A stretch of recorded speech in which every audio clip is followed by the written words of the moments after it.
शांति। 2 जनवरी 2025 के ईश्वरीय महावाक्य।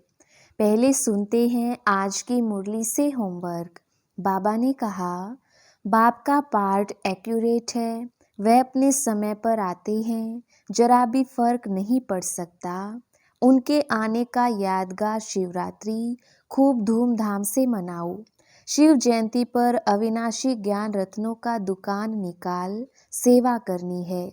घर घर में रोशनी कर सबको बाप का परिचय देना है।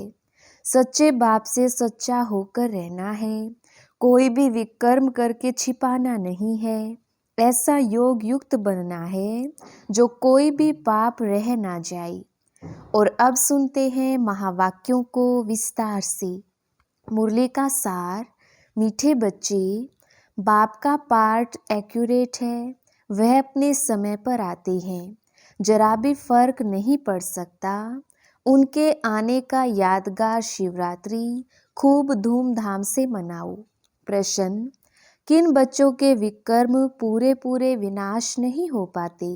उत्तर, जिनका योग ठीक नहीं है, बाप की याद नहीं रहती, तो विकर्म विनाश नहीं हो पाते।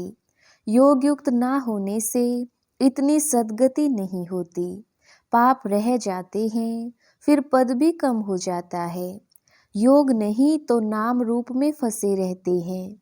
उनकी ही बातें याद आती रहती हैं। वह देही अभिमानी रह नहीं सकती। गीत, यह कौन आज आया सवेरे सवेरे। ओम शांति। सवेरा कितने बजे होता है? बाबा सवेरे कितने बजे आते हैं?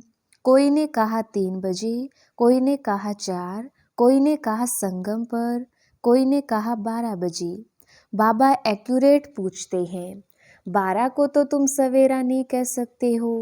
12 बजकर 1 सेकंड हुआ, 1 मिनट हुआ तो AM अर्थात सवेरा शुरू हुआ।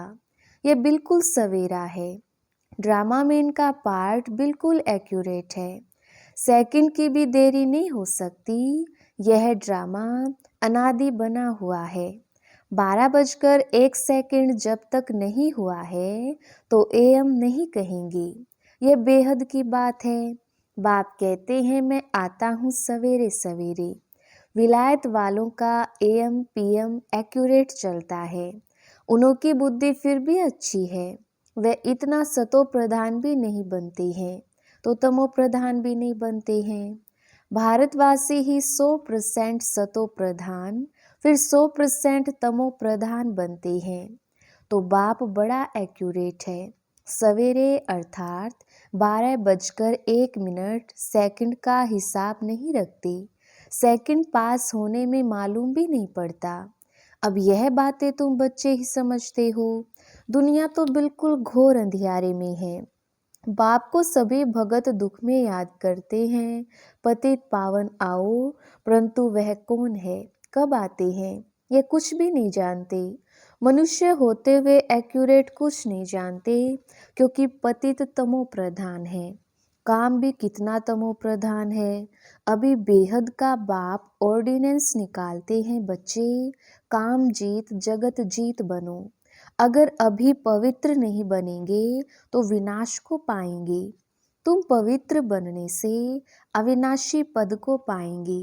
तुम राजयोग सीख रहे हो ना। स्लोगन में भी लिखते हैं, बी होली बी योगी। वास्तव में लिखना चाहिए बी राजयोगी। योगी तो कॉमन अक्षर है। ब्रह्म से योग लगाते हैं, वह भी योगी ठहरे। बच्चा बाप से, स्त्री पुरुष से योग लगाती है, परंतु यह तुम्हारा है राजयोग। बाप राजयोग सिखलाते हैं, इसीलिए राजयोग लिखना ठीक है। बी होली एंड राजयोगी।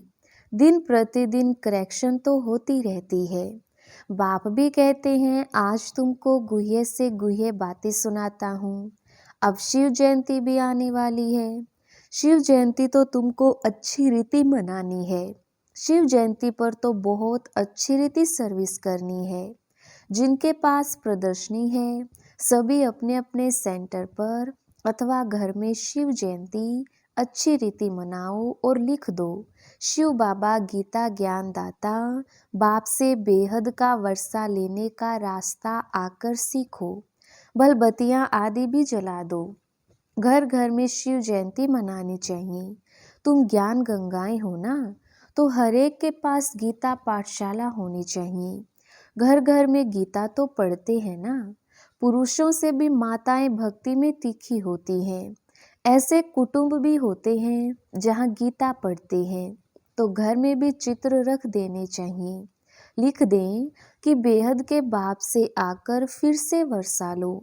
यह शिव जयंती का त्योहार वास्तव में तुम्हारी सच्ची दीपावली है।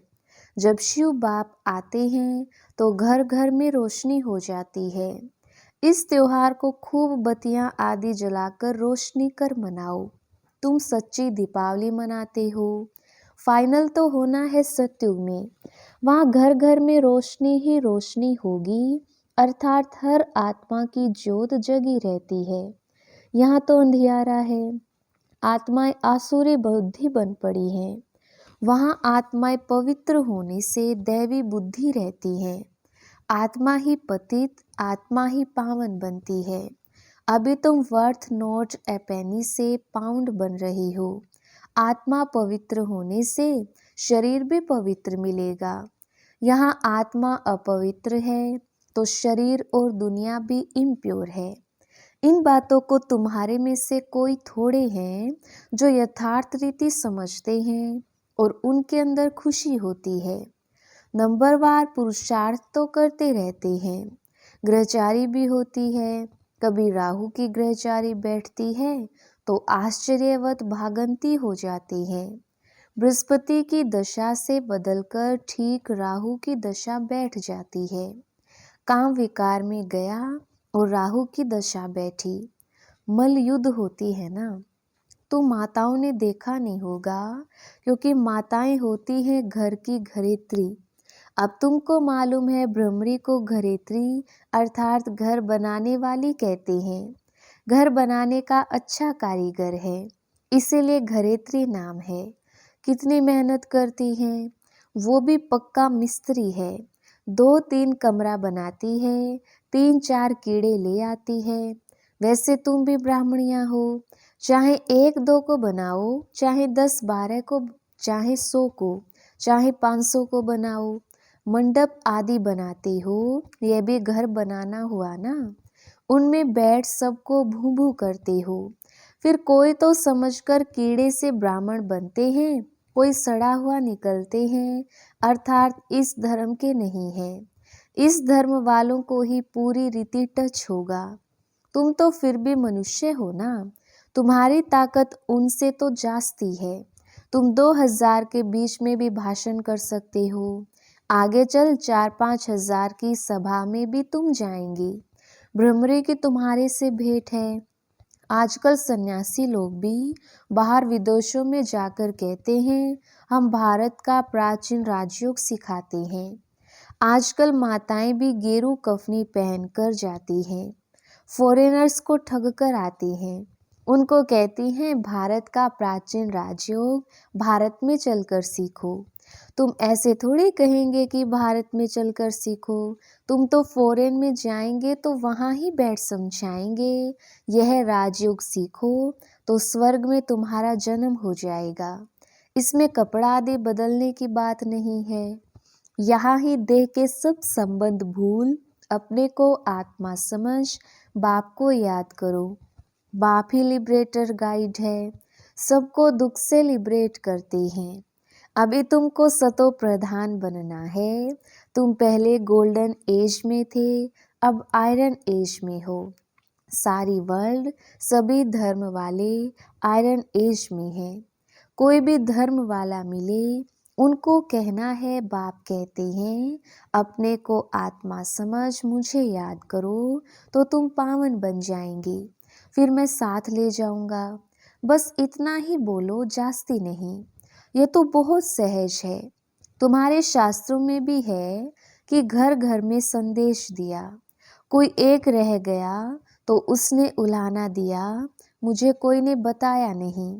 बाप आए हैं तो पूरा ढिंडोरा पीटना चाहिए। एक दिन जरूर सबको पता पड़ेगा कि बाप आए हैं शांति धाम सुख धाम का वर्षा देने। बरोबर जब डीटिज्म था तो और कोई धर्म नहीं था, सभी शांति धाम में थे। ऐसे ऐसे ख्यालात चलने चाहिए, स्लोगन बनाने चाहिए। बाप कहते हैं देश सहित सब संबंधों को छोड़ो, अपने को आत्मा समझ मुझ बाप को याद करो तो आत्मा पवित्र बन जाएगी।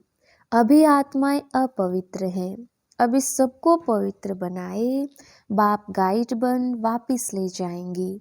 सब अपने अपने सेक्शन में चले जाएंगे, फिर डीटी धर्म वाले नंबरवार आएंगे।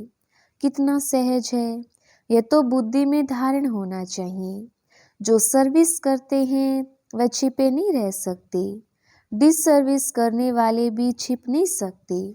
सर्विसेबल को तो बुलाते हैं, जो कुछ भी ज्ञान नहीं सुना सकते उनको थोड़ी बुलाएंगे, वह तो और ही नाम बदनाम कर देंगे। कहेंगे बीके ऐसे होते हैं क्या, पूरा रेस्पॉन्ड भी नहीं करते, तो नाम बदनाम हुआ ना। शिव बाबा का नाम बदनाम करने वाले ऊंच पद पा ना सके। जैसे यहाँ भी कोई तो करोड़पति हैं, पद्मपति भी हैं, कोई तो देखो भूख मर रहे हैं, ऐसे बेगर्स भी आकर प्रिंस बनेंगे। अभी तुम बच्चे ही जानते हो, वही श्री कृष्ण जो स्वर्ग का प्रिंस था वह फिर बैगर बनते हैं, फिर बैगर टू प्रिंस बनेंगे। यह बैगर थे ना, थोड़ा बहुत कमाया, वह भी तुम बच्चों के लिए, नहीं तो तुम्हारी संभाल कैसे हो।